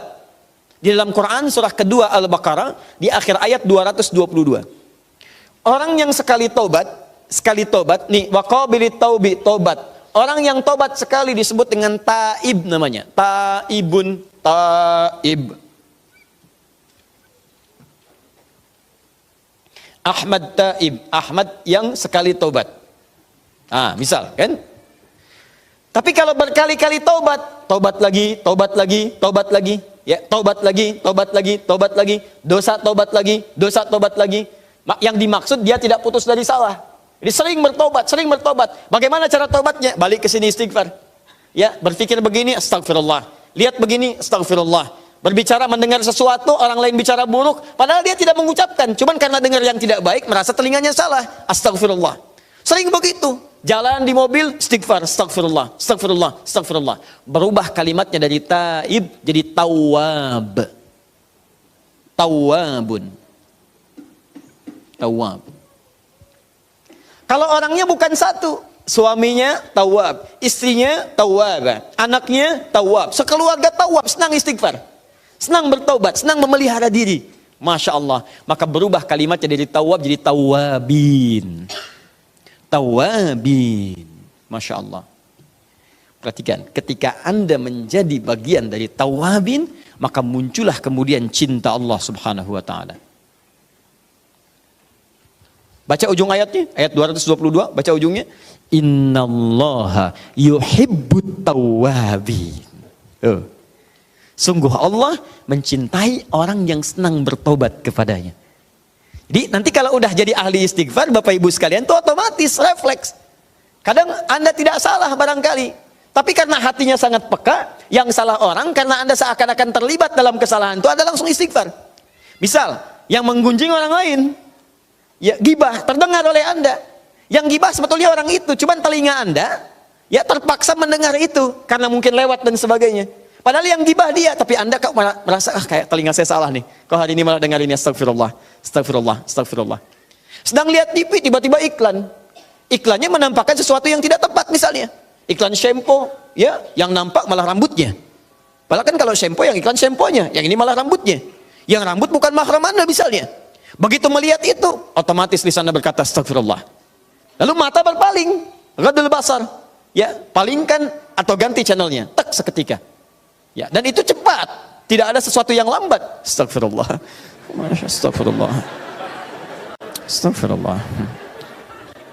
Tidak. Jelas ya? Jadi orang yang seperti ini naik status dari taib jadi tawab. Dan itu enak. Kalau sudah terbiasa enak. Astagfirullah, astagfirullah, astagfirullah, astagfirullah. Kadang-kadang jalan astagfirullah. Kadang-kadang mikir lagi kemarin saya salah, astagfirullah. Istighfar, istighfar. Tawab. Dicintai Anda oleh Allah. Kalau Anda sudah begitu, berarti Anda sebagai pribadi yang sedang dicintai oleh Allah Subhanahu wa ta'ala. Dan berita baiknya, kalau hamba sudah dicintai oleh Allah, maka dia akan dijaga dari perbuatan dosa sampai kembali pada Allah Subhanahu wa ta'ala. Dalilnya di Quran surah ketiga tadi, ayat 31. Qul in kuntum tuhibbunallaha fattabi'uni yuhibbukumullahu wa yaghfir lakum dzunubakum. Katakan Muhammad pada umatmu, jika serius mencintai saya, maka buktikan cinta itu dengan mengikuti tuntunan-tuntunan yang engkau bawa, maka dengan itu aku akan mencintai mereka. Nah, sekarang kaidahnya ketika Allah mencintai hambanya, apa yang terjadi? Wa yaghfir lakum dzunubakum. Allah akan mengampuni semua dosa-dosanya. Kata para ulama, ciri orang yang diampuni dosanya oleh Allah itu adalah dia akan dijaga, tidak akan pernah berbuat maksiat yang serupa atau maksiat yang lainnya dalam hidupnya. Jadi kalau teman-teman pernah bertobat dari dosa, ciri ampunannya adalah itu tidak akan berulang lagi dan akan berganti jadi amal saleh. Saleh lawannya salah. Soleh lawannya salah. Jadi kalau yang salah sudah hilang, yang soleh muncul. Kata-kata baik itu soleh. Umpatan itu salah. Di orang yang terbiasa meninggalkan umpatan, dia akan terbiasa berkata yang mulia. Sederhana sebetulnya. Jadi kalau kata-kata Anda sedang mengeluarkan yang kotor, ini menunjukkan amal soleh Anda kurang. Karena yang soleh itu tidak akan bertemu dengan yang salah. Maksiat tidak akan ketemu dengan taat. Sederhana. Jadi kalau Anda bisa memilih yang soleh, kenapa Anda pilih yang salah?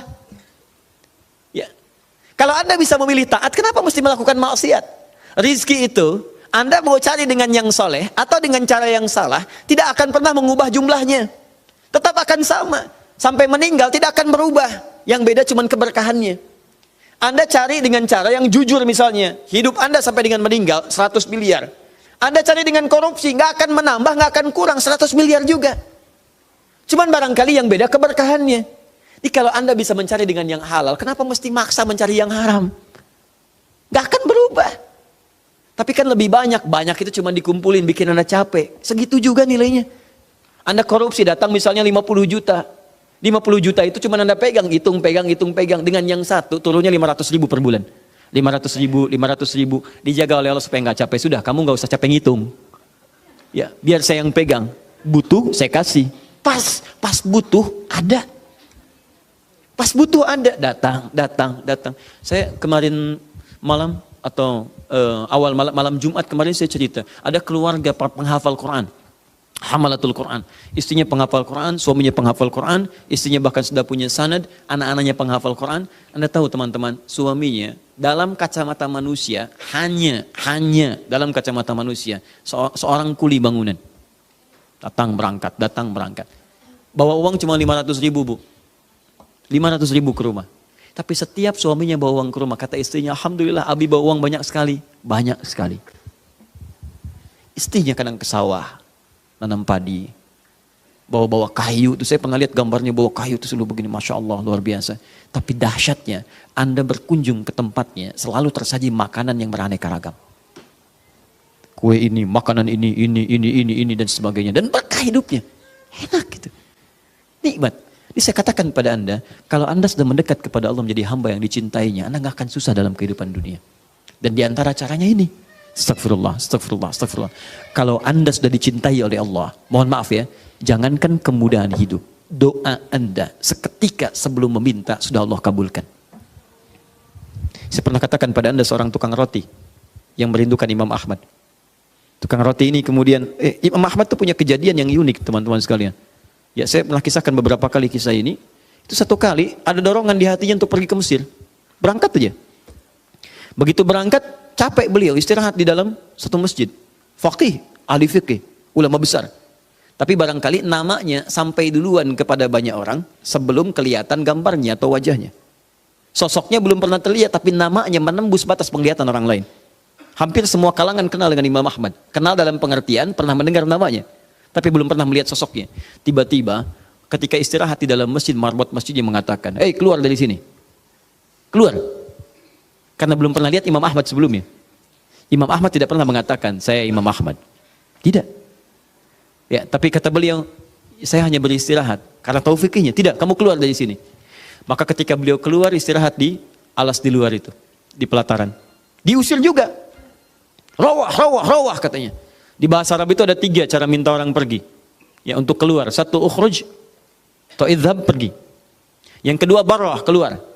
Ya, kalau sudah barah, itu sudah agak kasar. Ya, udah agak kasar tuh. Ya. Ukhruj, Anda diam. Barah, saya bukan barah, saya Husain. Bukan, itu kasar namanya. Keluar. Nah, ada yang ketiga yang lebih kasar lagi, namanya rawah. Rawah dari kata roh, pergi dengan roh-rohnya sekalian. Jangan sampai fisiknya ke sana, rohnya di sini. Ya, atau sebaliknya. Baik, rawah itu disebut rawah, rawah, pergi sana. Pergi Imam Ahmad di jalan, kemudian beliau sedang jalan, tiba-tiba kelihatan oleh tukang roti sedang membuat adonan rotinya.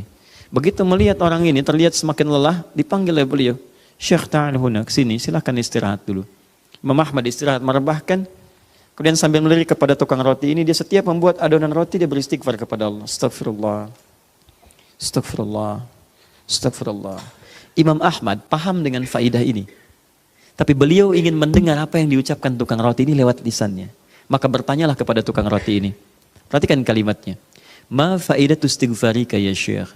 Syekh, Sayyid, Anda saya perhatikan dari tadi setiap bikin adonan, lakukan ini, selalu istighfar. Apa sih manfaat istighfar itu bagi Anda? Apa manfaat istighfar itu bagi Anda? Perhatikan kalimatnya. Wallahi, kata tukang roti ini, wallahi tidak pernah saya mengamalkan istighfar dalam setiap pekerjaan saya kecuali semua doa-doa saya dikabulkan oleh Allah Subhanahu wa taala. Kecuali 1 sampai hari ini yang belum terjadi. Dan saya mohon kepada Allah, imma saya sebelum meninggal atau yang saya doakan sebelum meninggal untuk bisa berjumpa dengan saya. Apa doanya itu? Saya memohon kepada Allah untuk berjumpa dengan Imam Ahmad bin Hanbal. Baik itu sebelum saya wafat atau sebelum beliau diwafatkan oleh Allah Subhanahu wa taala. Kata Imam Ahmad, Allahu Akbar. Jadi ini yang membuat saya datang ke sini karena istighfarmu. Karena istighfar yang kau lakukan itu yang mendorong saya datang ke sini. Itu yang menjadikan saya dikeluarkan dari masjid. Itu yang mendorong saya kemudian datang ke tempat ini. Karena istighfar yang kau lakukan. Masya Allah. Dan jangan lakukan itu kepada saya.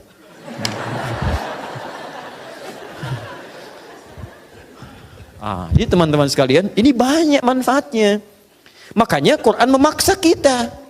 Pasca salat jangan tinggalkan ini, walaupun sambil jalan nggak apa-apa.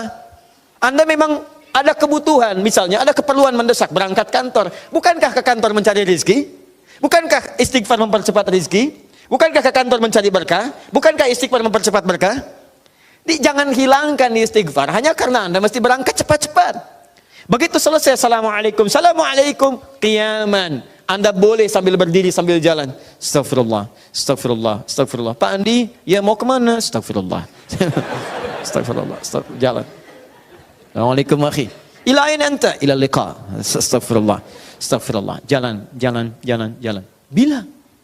Duduk, tenang. Di rumah sakit boleh, tapi kan tidak harus menafikan sholat. Pasca sholat sambil berbaring. Astagfirullah, astagfirullah. Barangkali dengan sakit itu Allah ingin mengampuni dosa Anda. Dan dengan istighfar itu semakin banyak dosa yang diampuni oleh Allah Subhanahu wa ta'ala. Anda sehat, belum mau minta ampun. Dikasih sakit, belum istighfar juga. Lantas Anda mesti dikasih apa lagi? Supaya Allah berkenan mengampuni dosa-dosa Anda. Jadi ini yang membuat amalan ini semakin mendesak. Kemudian setelah itu teman-teman sekalian, fokus baik-baik. Mohon izin, diminta akan ditunaikan dalam setiap keadaan karena sayangnya Allah kepada kita, bukan karena dituntutnya kita untuk banyak mengejarkan dan banyak mengucapkan kalimat-kalimat itu. Jelas? Nah, 3 kali ini standar biasa. Barangkali nanti Anda ada yang akan 30 kali, ada yang mungkin akan 300 kali. Kenapa? Karena merasa dosanya semakin banyak pernah dikerjakan. Di 3 kali ini latihan. 1 kali disebut belum ingat dosa, wajar. 2 kali disebut belum ingat dosa, agak wajar. 3 kali disebut belum ingat juga, ada yang salah dalam dirinya. Saya bacakan sekali, Anda belum ingat, wajar. Saya bacakan 2 kali, Anda belum ingat, agak wajar. 3 kali saya sebutkan, masih belum ingat juga, Anda yang keliru di dalamnya. Ya. Makanya kalimat 3 ini jangan diartikan 3 kali dalam pengertian 3 kali tekstual, bukan. Ini standar untuk mengingatkan. Ya, kalau Anda ingin lebih daripada itu silahkan. Kalau merasa ada banyak harus diampuni oleh Allah Subhanahu wa taala. Ingat, mata itu baru keberkahan, lisan ada berkahnya, tangan ada berkahnya sampai ke ujung kaki. Kalau sudah seperti itu, wah enak tuh. Jalan kemanapun hamba Allah Anda. Ya, wa ibadur rahmanil ladzina yamshuna 'alal ardi hauna. Quran surah 25 ayat 63. Hamba Allah itu kalau jalan kemanapun jalannya tenang. Wa idza khatabahumul jahiluna qalu salama. Bahkan diprovokasi oleh orang lain, tenang aja hatinya, salama, tenang, salama, salama. Karena itu, orang-orang yang seringkali istighfar kepada Allah mendapatkan semua anugerah tadi, maka dia mendapatkan apa tadi diantaranya? Berkah, kemuliaan, apalagi diantaranya? Ya, tadi himpunan-himpunan tadi disebut dengan salam namanya, ya, keberkahan, ketenangan, kenyamanan, macam-macam salam namanya. Bahasa singkatnya, tidak pakai din salam. Ya. Sana. Nah, belum selesai. Siapa yang punya salam ini? Siapa yang punya? Yang punya tadi semua anugerah tadi siapa? Allah. Masya Allah. Dari mana semua kemuliaan ini? Dari Allah. Baik, teman-teman sekalian. Siapa yang menurunkan keberkahan? Allah. Baik. Siapa yang punya kemuliaan? Allah. Baik, kalau Anda mau mintakan semua itu setelah tadi istighfar semuanya dimintakan dengan baik, Anda akui semua dari Allah, Anda katakan Allahumma. Siapa yang punya tadi salam? Allah. Antas salam. Dari mana semua ini? Allah. Wa minkas salam. Baik, siapa yang punya keberkahan? Allah tabarakta. Siapa yang punya kemuliaan? Allah. Ya dzal jalali wal ikram. Karena itu di hadis ini, Muslim nomor hadis 591, kalimat istighfar yang 3 kali disambungkan dengan kalimat Allahumma antas salam wa minkas salam tabarakta ya dzal jalali wal ikram. Bahkan ada yang menyambungkan langsung dengan doa supaya sekaligus minta kemuliaan. Allahumma antas salam wa minkas salam wa ilaika ya'udus salam fa hayyina rabbana bis salam wa adkhilna jannata daras salam tabarakta ya dzal jalali wal ikram. Semua doa tadi adalah menghimpun kalimat-kalimat yang 6 tadi. Jadi bukan berarti menambah bacaan, dia menyandingkan zikir dari Nabi dengan doa-doa kepada Allah, mengambil keumuman hadis. Kalau Anda ingin ngambil yang paling pendek standar, boleh. Setelah istighfar, Anda akui dari mana semua itu. Allahumma antas salam. Ya Allah, hamba yakin dengan istighfar ini semua kemuliaan hanya milikmu. Wa minkas salam, semua darimu ya Allah. Tabarakta ya dzal jalali wal ikram. Terima kasih Allah, Engkau pemilik segala keberkahan, Engkau pemilik segala kemuliaan. Mohon berikan semuanya itu kepada hamba ya Allah untuk mendapatkan kemudahan hidup dunia akhirat. Itu poinnya. Kalau ingin langsung minta, maka ulama kemudian merumuskan kalimatnya, disampaikan pada kita. Dan ulama pewaris Nabi. Di hadis Ibnu Majah nomor hadis 233 dari Abu Darda radhiyallahu taala anhu, wa innal ulama'a warathatul anbiya. Para ulama itu pewaris Nabi, pewaris para nabi. Maka mereka mengatakan kalau ingin langsung minta semua kemuliaan tadi, silahkan bacakan Allahumma antas salam sekaligus dengan doanya. Allahumma antas salam wa minkas salam wa ilaika ya'udus salam fa hayyina rabbana bis salam wa adkhilnal jannata daras salam, jannah yang tadi, ya, tabarakta ya dzal jalali wal ikram. Kalau ingin singkat, kembalikan ke asal mula tekstual tadi. Allahumma antas salam wa minkas salam tabarakta ya dzal jalali wal ikram. Paham sampai sini? Itulah kenapa Anda mesti baca kalimat ini. Bukan kalimat formalitas. Astagfirullah, astagfirullah, astagfirullah. Allahumma antas salam, minkas salam, tabarakta ya dzal jalali wal ikram. Kenapa baca itu? Junnah. Bukan. Bukan karena sunnah, bukan karena yang lain. Itu memang sunnah, tapi sunnah itu diminta untuk difahami dan diamalkan untuk mendapatkan curahan ini semua. Wallahu ta'ala a'lam bissawab. Jelas? Nah, itulah kenapa para ulama membimbing kita untuk membaca doa ini. Nabi sampai mencontohkan dengan tegas dan Al-Quran sampai menguatkan. Jangan sampai ditinggalkan kalimat-kalimat ini sekalipun Anda mesti terburu-buru dalam mengerjakan aktivitas kehidupan. Itu barangkali bagian amal yang pertama yang bisa kita lakukan. Baik, paham sampai sini? Jelas? Baik, kalau paham dan jelas, boleh saya tambah satu amalan lagi? Boleh ya? Baik. Tidak? Oh boleh, baik, baik. Oh, tidak dilarang maksudnya ya. Baik, dua, agak cepat.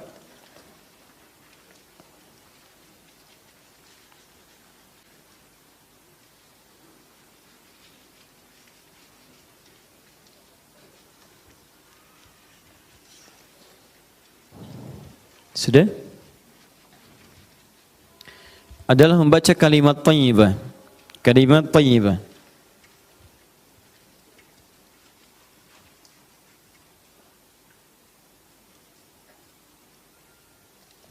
Kalimat thayyibah.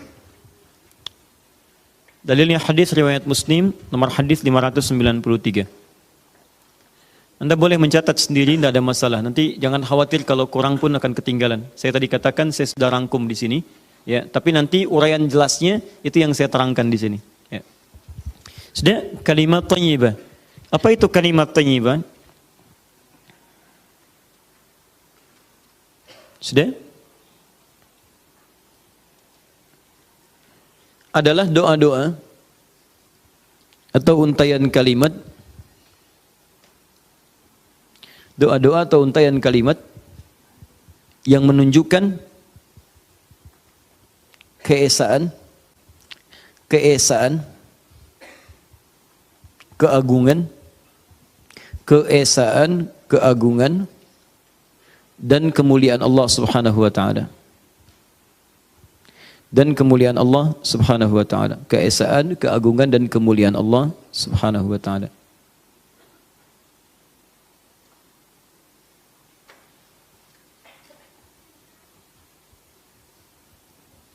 Sudah? Baik, apa di antara bacaannya? Teruskan dulu. Sudah selesai. Astagfirullah, astagfirullah, astagfirullah. Allahumma antas salam, minkas salam, tabarak ya dzal jalali wal ikram. Nah, di hadis Muslim hadis 593 dan digabungkan nanti dengan nomor hadis 597, di antaranya fokus kalimatnya, lihat sini. La ilaha illallah wahdahu la syarika lah, lahul mulku wa lahul hamdu wa huwa ala kulli syai'in qadir. La ilaha illallah wahdahu la syarika lah, lahul mulku wa lahul hamdu wa lahul hamdu. Ini saya sebutkan asal hadisnya dulu. Wa huwa ala kulli syai'in qadir. Wa huwa ala kulli syai'in qadir. Kalau nanti ingin digabung dengan hadis-hadis yang lain banyak. Ya, ada yang yuhyi wa yumit, ada wa huwa ala kulli syai'in qadir. Setelah itu adalah ya mani'a lima atait dan seterusnya, itu ada, ya, dan seterusnya. Jadi kita ambil yang standar dulu yang ini. Sudah? La ilaha illallah wahdahu la syarika lah, lahul mulku wa lahul hamdu wa huwa ala kulli syai'in qadir. Baik, saya ambil yang standar dulu. Yang lainnya nanti sudah saya turunkan di catatan kami. Ada yang pakai yuhyi wa yumit, ada yang pakai doa-doa tambahan lain, itu tidak ada masalah, ya. Jadi ambil yang standar dulu. Lihat sini. La ilaha illallah wahdahu la syarika lah, lahul mulku wa lahul hamdu wa huwa ala kulli syai'in qadir. Perhatikan cara berzikir atau cara membacanya. Perhatikan baik-baik. Kalimat la ilaha illallah ini kalimat yang sangat penting, karena ketika Nabi Musa alaihissalam diminta berzikir kepada Allah, kalimat penegas awalnya itu menggunakan kalimat ini. Lihat Quran surah ke-20 ayat 14. Innani anallahu la ilaha illa ana. La ilaha illa ana, kata Allah. Saya Allah, tidak ada Tuhan selain saya. Kalau sayanya kita ganti langsung kepada Allah, kalimatnya la ilaha illallah. Tidak ada Tuhan selain Allah. Fa'budni, ini yang paling penting. Fa'budni. Wa aqimis salata lidzikri, tunaikan salat sebagai zikir kepada saya. Zikir. Ketika Allah menutup ayat ini dengan kalimat zikir, maka zikir yang utama di sini dibuka dengan kalimat ini intinya. La ilaha illallah. Perhatikan baik-baik. Anda ucapkan la ilaha illallah. Ucapan ini bukan kalimat di lisan saja, tapi zikir yang mampu mengingatkan Anda dengan Allah dan dekat dengan Allah Subhanahu wa taala. Fokus. La ilaha illallah. Lihat kalimat ini. Illallah, Allahu. Tidak disebutkan nama Allah. Saya ulang, tidak disebutkan nama Allah. Baik dalam Al-Quran ataupun dalam hadis, kecuali menunjuk pada beberapa makna yang utama. Satu, menunjuk pada pengesaan. Pengesaan. Kalau dalam bahasa Quran disebut dengan ahad.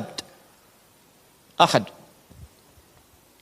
Konsekuensi dari kalimat ini adalah, jika Anda sudah menjadikan Allah hanya yang satu, maka tidak boleh ada terfikirkan atau bahkan tersikapi dengan tindakan yang mengarahkan bahwa Anda, mohon maaf, mengakui atau bahkan misalnya memikirkan Tuhan-Tuhan lain selain Allah Subhanahu wa taala. Bahkan sekedar berucap, Sudah mengatakan la ilaha illallah, berarti semua jiwa raga kita dari ujung kepala sampai ujung kaki hanya kepada Allah saja. Pengertian paling singkatnya, hanya Allah Tuhan yang dipertuhankan, tidak ada yang lain. Jadi kalau ada yang mengatakan ada Tuhan selain Allah, ya ada yang diyakini selain Allah, padahal dia mengakui la ilaha illallah misalnya, maka kalimat la ilaha illallahnya punya persoalan dalam dirinya. Ada yang salah dengan kalimat itu. Nah, kalimat ini disebut oleh Al-Quran dengan nama Ahad. Makanya ketika memperkenalkan nama Allah disebutkan Ahadnya. Ya, ketika bertanya orang-orang kafir Quraisy pada saat itu, siapa Rabb yang dimaksud? Kamu hanya mengatakan Tuhanmu, Rabb. Karena ketika ditanya siapa Tuhanmu? Qul a'udzu birabbil falaq, Rabb. Siapa Tuhanmu? Qul a'udzu birabbin nas, Rabb. Kata orang Quraisy, kalau cuma Rabb, kami juga punya Rabb. Namanya Lata, Uzza dan sebagainya. Siapa Rabb kamu? Turunlah surah Al-Ikhlas itu. Qul huwa, katakan Muhammad, yang disebut Rabb itu huwa Allah. Ketika menyebutkan Allah, turun ininya, Ahad. Jadi kalau sudah Anda katakan mantap Allah, Ahad, tidak ada yang lain. Makanya kata Allah satu-satunya kata yang hanya ditujukan pada Tuhan yang hak. Ya, silahkan cek dari namanya, saya pernah turunkan di sini, dari namanya tidak akan pernah bisa disaingi oleh nama-nama lain yang dipertuhankan. Setiap Anda hilangkan huruf dalam kalimat ini akan menunjuk pada zat yang sama, yang Ahad. Ahad satu-satunya, tidak ada yang lain. Lihat sini. Boleh pinjam penghapus? Masya Allah, dikembalikan pada tempatnya. Alhamdulillah. Biasa ya. Semoga Allah mengampuni dosa kita semua. Baik. Saya dekatkan ke saya aja ya, sini. Lihat sini. Allah. Masya Allah. Lihat sini. Ahad. Sifat ketuhanannya. Saya buang hamzah wasalnya begini. Baca. Lillahi ma fis samawati wa ma fil ard. Begitu saya hilangkan satu hurufnya masih menunjuk pada zat yang sama, Allah. Saya buang lam pertama satu, otomatis tasdidnya ikut hilang. Baca. Lahu mulkus samawati wal ard. Masih menunjuk pada zat yang sama. Saya hapus lagi lamnya. Baca. Hu ini singkatan dari huwa. Kalau Anda baca huwa dalam bahasa Arab, ini Anda baca huwa misalnya, kemudian Anda berhenti di kalimat ini, wakawaknya nggak muncul. Contoh, Anda baca ayat kursi Al-Baqarah ayat 255. Allahu la ilaha illa huwal hayyul qayyum. Anda mau berhenti di huwa, maka Anda bacakan Allahu la ilaha illa hu. Paham? Hu. Apa artinya hu? Huwa. Siapa huwa itu? Balik. Kul huwa Allahu ahad. Kalau Anda tanya, hu itu apa? Huwa. Siapa huwa ini? Balikan. Kul al-ikhlas. Huwa. Katakan yang dimaksud huwa itu Allah ahad. Hapus semua hurufnya. Hapus. Baca. Tidak ada bahasa Arabnya ghaib. Ghaib itu tidak kelihatan. Maka sifat Allah disebut dengan ghaib. Al-Baqarah dalilnya ayat ketiga. Alladzina yu'minuna bil ghaib. Perhatikan, semua sifat yang menunjuk kepada Allah, kalau nama ini bukan nama yang dikehendaki oleh Tuhan yang hak, mustahil punya sifat seperti ini. Perbedaan dengan manusia banyak. Jadi kalau Anda menemukan kata-kata kalimat-kalimat yang dipertuhankan tidak sama dengan yang ini, teman-teman, maka dia bukan Tuhan yang hak. Misal, ayo bandingkan dengan kreasi manusia. Nama saya disematkan oleh bapak dan ibu saya. Disebut dengan Adi, A-D-I, Adi. Hapus hurufnya satu. Yo. Di. Menunjuk pada saya? Belum tentu. Saya lewat ada panggil di. Belum tentu saya nengok. Mungkin yang nengok Dedi, yang nengok Andi, yang nengok Edi, banyak. Anda misalnya hilangkan lagi satu huruf ya apa? Saya makin gak enak. Dah. Cek. Silakan lihat, dihapus. Orangnya gak ada. Selesai. Karena ketika nama Anda dihapus di kantor, Anda sudah tidak bekerja di situ lagi. Ketika nama Anda dihapus dalam arsip kehidupan dunia, artinya Anda sudah masuk ke liang lahat. Nah, persoalannya, berarti kalau ada nama-nama yang dipertuhankan, dihapus setiap hurufnya tidak menunjuk pada zat yang sama, itu menunjukkan dia bukan Tuhan yang hak. Itu diantara argumentasi tauhid dari pembahasan tentang kaidah uluhiyah, tauhid uluhiyah. Sederhana tapi dalam maknanya. Silahkan cek dengan nama lain yang dipertuhankan. Tidak perlu di sini, ya. Jika dialog misalnya turunkan nama-nama yang dipertuhankan, turunkan, hapus setiap hurufnya, maka Anda akan temukan perbedaan di dalamnya. Karya manusia beda dengan penciptaan Allah Subhanahu wa taala, dan nama manusia beda dengan penamaan yang melekat pada Allah Subhanahu wa taala. Jelas sampai sini? Maka dari itu kalau sudah yakin, kenapa Anda masih mempertuhankan yang lain? Nah, ketika Allah kemudian mengatakan, ya Allah, saya mau ya Allah, sudah menuhankan Anda, maka jangan akui Tuhan yang lain. Bagaimana caranya? Maka fa'budni, buktikan itu lewat penyembahan, ibadah. Ibadah. Maka nama Allah itu melekat makna yang kedua, al-ma'budul haq. Kalau sudah mengatakan la ilaha illallah, artinya Anda sanggup membuktikan keyakinan itu dengan penyembahan pada Allah. Bagaimana caranya? Ibadah. Makanya setelah kalimat syahadat muncul kemudian turunan ibadah. Setelah asyhadu an la ilaha illallah wa asyhadu anna muhammadar rasulullah, apa setelahnya? Salat. Bukankah salat ibadah? Bukankah salat ibadah? Makanya Nabi Musa diminta salat. Lihat kalimatnya. Quran surah 20 ayat ke-14. Innani anallahu la ilaha illa ana, kata Allah. Fa'budni, sembah saya. Gimana ya Allah? Wa aqimis salata lidzikri. Salat. Salat. Salat. Anda bertanya, ya Allah, saya ingin menyembah Engkau dengan lebih lengkap lagi, bagaimana caranya? Maka Allah turunkan tata cara mendekat kepadanya, bingkai yang disebut dengan Islam. Bingkai itu dalam bahasa Al-Quran disebut dengan din. Turun Quran surah ketiga ayat ke-19.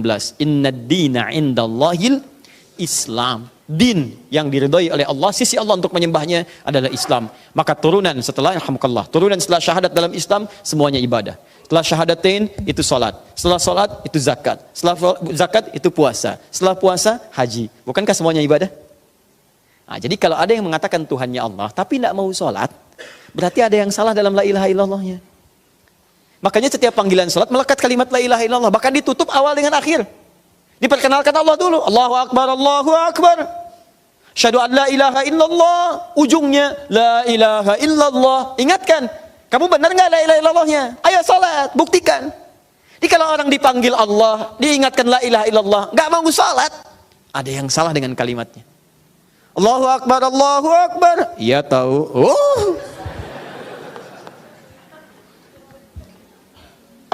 Paham? Ah, itu. Yang paling bahaya itu adalah ketika Allah mengatakan din itu cuma satu cara ibadah kepada saya, cuma satu, namanya Islam, sembah saya. Lantas Anda mengatakan semua agama sama. Caranya beda, cuma menuju Tuhan yang sama. Itu lebih fatal lagi. Lebih fatal lagi. Karena menunjukkan dia tidak paham dengan kalimat la ilaha illallah. Nah, karena itu, mohon izin ya, mohon maaf. Ketika Anda sudah istighfar mengatakan ini la ilaha illallah wahdahu la syarikalah, teruskan. Begitu Anda mengatakan kalimat ini la ilaha illallah, coba dicek dulu apakah benar selama ini la ilaha illallah. Cek, apakah benar selama ini la ilaha illallah? Betul enggak? Ya. Betul enggak memprioritaskan ibadah? Jangan-jangan selama ini la ilaha illallah, tapi begitu ada misalnya bola didahulukan. Ya.